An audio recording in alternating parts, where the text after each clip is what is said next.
Neanche l'autopsia ha sciolto i dubbi sulla morte di Giacinto Francesco, il bimbo morto dopo 36 ore dalla nascita, avvenuta con un parto cesareo nella clinica Villa Michelino di Lamezia Terme. Sul caso il PM Domenico Galletta, come atto dovuto, ha iscritto 10 medici sul registro degli indagati con l'ipotesi di omicidio colposo. Entro 60 giorni ci sarà il deposito della perizia ed in base a questa verranno poi formulate le accuse.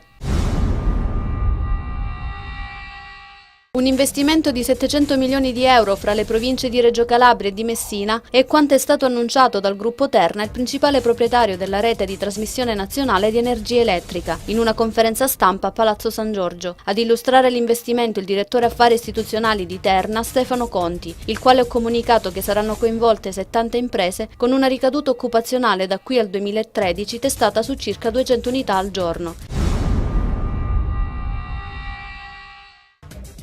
Ieri pomeriggio nell'auditorium Guarasci del Liceo Classico Telesio l'associazione politico-culturale Rappresentiamoci ha organizzato un convegno sulla giustizia. Lo spunto della discussione è stato offerto dal libro inchiesta del giudice Mario Almerighi, Mistero di Stato, riguardo alla morte dell'ispettore del NOX Samuele Donatoni. Al convegno moderato dal giornalista Arcangelo Badolati hanno partecipato l'autore stesso del libro, l'europarlamentare Pino Arlacchi, e il procuratore aggiunto della direzione distrettuale antimafia del Tribunale di Reggio Calabria, Nicola Gratteri.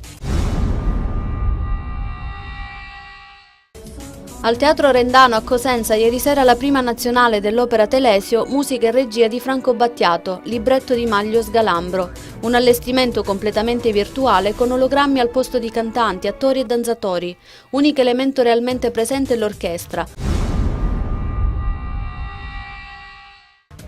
Si è tenuta stamattina a Crotone una conferenza dell'UDC sul tema della Carta Europea per l'uguaglianza e la parità delle donne e degli uomini nella vita locale. Hanno partecipato all'incontro la senatrice Dorina Bianchi, candidata a sindaco, e Marisa Fagà, in qualità di responsabile nazionale del Dipartimento Pari Opportunità. Da quanto è emerso dagli interventi, quello delle politiche di genere è un tema assai discusso, ma che alla fine non sempre trova concreta applicazione nella realtà in ogni settore.